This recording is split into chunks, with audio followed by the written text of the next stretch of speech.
Assalamualaikum warahmatullahi wabarakatuh. Salam hormat dari potong rambut kampungan ini.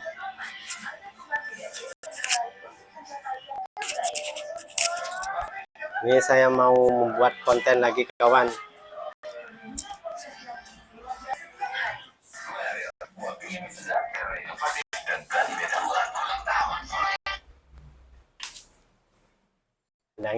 Assalamualaikum warahmatullahi wabarakatuh. Salam hormat dari potong rambut kampungan ini. Salam sejahtera, salam kebahagiaan, hangat, sentosa buat para seduluran, para senior saya, para pakar ahli potong di luar sana,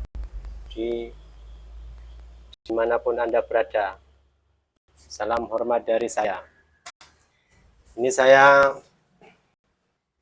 mau membuat konten masih seputaran perpotong rambutan ini kawan, dimana di dalam potong rambut ini saya melihat banyak hal, banyak kejadian, banyak momen,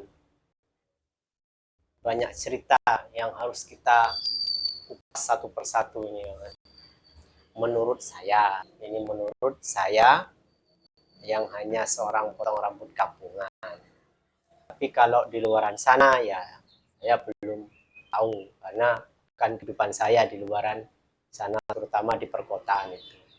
Ini hanya di perkampungan, di pedesaan ya, bukan di kota besar. Ini saya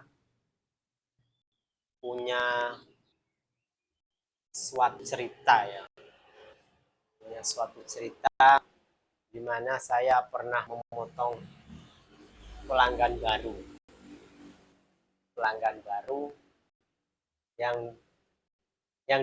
yang saya tahu dia itu orang kota, main ke rumah simbah di kampung, terus ingin mencoba potong rambut di desa. Ya enggak tahu saya itu kok dibuat coba-coba itu dari pelanggan baru, itu saya enggak tahu. Itu rahasia pribadi ya. Menurut saya itu dia itu mungkin dia itu pengen tahu rasanya potong rambut di kampung itu seperti apa. Karena saya hidup di kampung kan ala kadarnya sesuai kemampuan saya ya. Kalau saya punya kemampuan lebih dari ini, dari kemampuan saya ini, lebih dari kemampuan cara memotong rambut ini, saya tidak tidak buka di perkampungan ya. Mungkin saya hidupnya di kota, karena kemampuan keilmuan tentang potong rambut pun saya mumpuni gitu. Berhubung saya kemampuan potong rambutnya ini hanya sekedar biasa-biasa saja, artinya cukuplah buat orang kampung gitu loh, yang mayoritasnya bukan orang kantoran gitu. Jadi saya mau bercerita ini pernah memotong rambut orang kota yang saya lihat itu orang kantoran, orang yang suka rapi. Setelah dia masuk ke ruangan saya ini, saya melihat raut wajahnya itu penuh tanda tanya. Kok gini ya? Kok beda ya dengan yang di sana pelanggan saya ya? Seolah-olah seperti seakan-akan seperti itu menurut kacamata saya.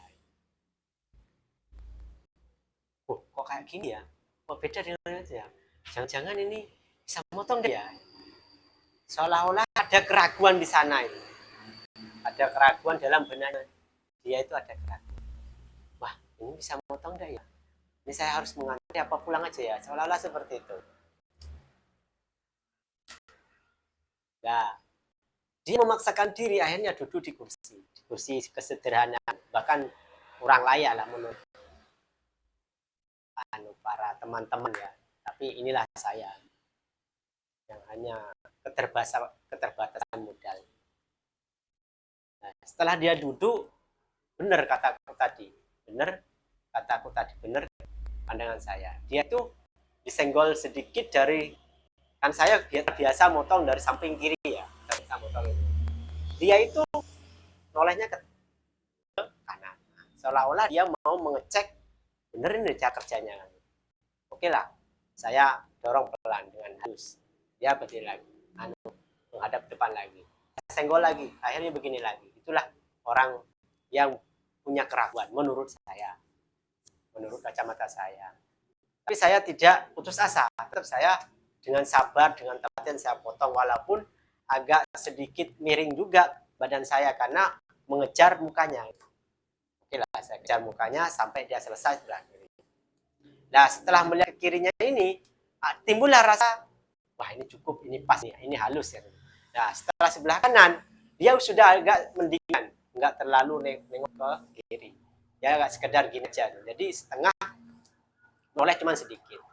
Setelah sama antara kanan sama kiri, barulah dia diem. Barulah dia diem. Nah, baru bagian belakang suruh dingklok, suruh nunduk, baru dia mau. Maupun sambil melihat kaca bagian belakang.